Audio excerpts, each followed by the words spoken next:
আল্লাহর পয়গম্বরের সাহাবী আবু হুরায়রা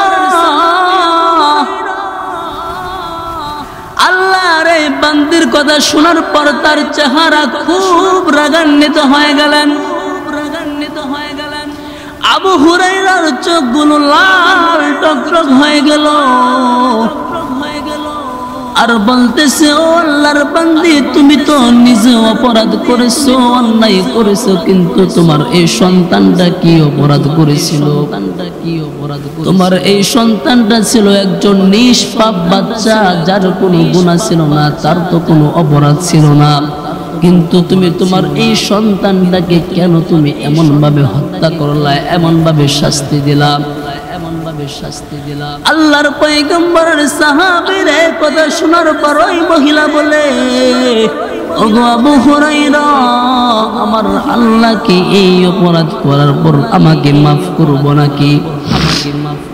হযরতে আবু হুরায়রা রাদিয়াল্লাহু তাআলা আনহু খুব রাগান্বিত হয়েছিলেন। তখন তাকে বললেন, তুমি আমার চোখের সামনে থেকে চলে যাও, তোমার মতো একজন গুনাহগার বান্দা, তোমার মতো একজন নিষ্ঠুর মহিলা আমার সামনে থেকে চলে যাও, তোমার মতো মহিলা আমার সামনে আসার দরকার নাই, তোমার মতো মহিলা আমার সামনে থেকে চলে যাও।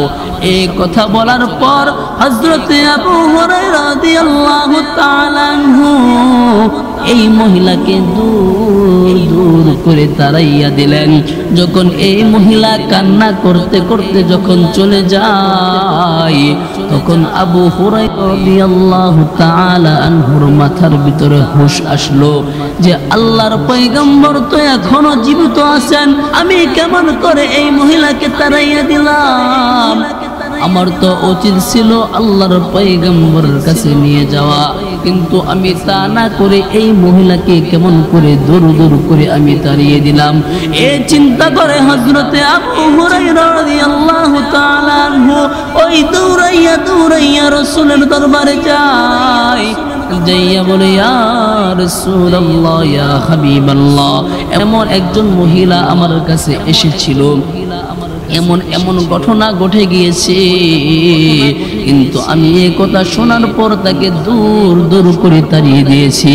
আমি মনে করেছি আমার আল্লাহ তাকে মনে হয় ক্ষমা করবে না।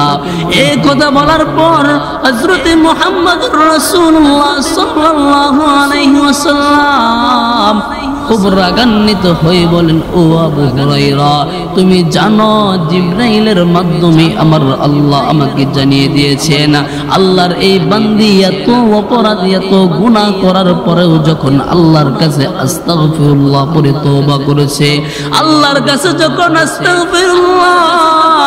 আস্তাগফিরুল্লাহ পড়ে আল্লাহর কাছে তওবা করেছে, ক্ষমা চেয়েছে, আমার আল্লাহ তাকে মাফ করে দিয়েছেন। শুধু তাই নয়, এই ব্যক্তিকে আল্লাহ নতুন করে ঈমান আনার তৌফিক দিয়েছেন, তার জীবনটা সুন্দর করে গুনাহমুক্ত জীবন তাকে দান করেছেন। বলেন না সুবহানাল্লাহ। আরে ভাই, আমরা গুনাহ করি, আমরা অন্যায় করি, অপরাধ করি, আল্লাহর কাছে আমরা মাফ চাইতে পারি না। দেখেন, একজন মহিলা তার নিজের সন্তানকে হত্যা করেছে, এত বড় একটা অপরাধ করেছে। এই কথা বরাবর আপনারা তো বলবেন, এমন মহিলা আমাদের সমাজে থাকলে আমরা নিজেরাই মেরে ফেলতাম, তাই না? আমরা নিজেরাই মেরে ফেলতাম।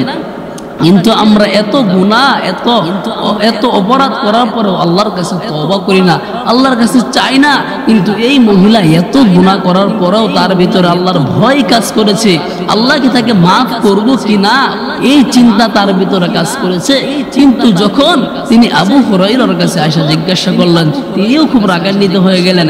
যখন রাসূলের কাছে গেলেন, রাসূল বলেন, জিবরাইলের মাধ্যমে আল্লাহ তাকে আগেই জানিয়ে দিয়েছেন, এই ব্যক্তিকে আল্লাহ তার আস্তাগফিরুল্লাহ করে তওবা করার কারণে তার জিন্দেগীর সমস্ত গুনাহগাতা মাফ করিয়া তার জীবনকে একজন পরিপূর্ণ ঈমানদার বানাইয়া গুনাহমুক্ত জীবন তাকে দান করেছে। বলেন না সুবহানাল্লাহ। আরে ভাই, আস্তাগফিরুল্লাহ বড় একটি ছোট একটি আমল, কিন্তু এটার ফায়দা অনেক, ফজিলত অনেক। আমরা সকলে এই আস্তাগফিরুল্লাহর জিকির বেশি বেশি করব। আপনি দোকানে বসে আছেন, আস্তাগফিরুল্লাহর জিকির চালিয়ে যান। আপনি রাস্তা দিয়ে হেঁটে যাইতেছেন, আস্তাগফিরুল্লাহর জিকির চালিয়ে যান। আপনি যেখানে আছেন আছেন সেখানে জিকির করেন। আস্তাগফিরুল্লাহ আপনি দিনে পড়বেন, আপনি মারা গেলে জান্নাতি। আপনি রাতে পড়বেন, আপনি মারা গেলে জান্নাতি। আল্লাহ বলেন, বান্দা আমার কাছে চাও, আমি তোমাকে ক্ষমা করার জন্য প্রস্তুত, আমি তোমাকে ক্ষমা করার জন্য সর্ব অবস্থায় তোমার দিকে তাকিয়ে আছি। তুমি আল্লাহর কাছে চাও, আমার আল্লাহ তোমাকে ক্ষমা করে দিবেন। বলেন না সুবহানাল্লাহ।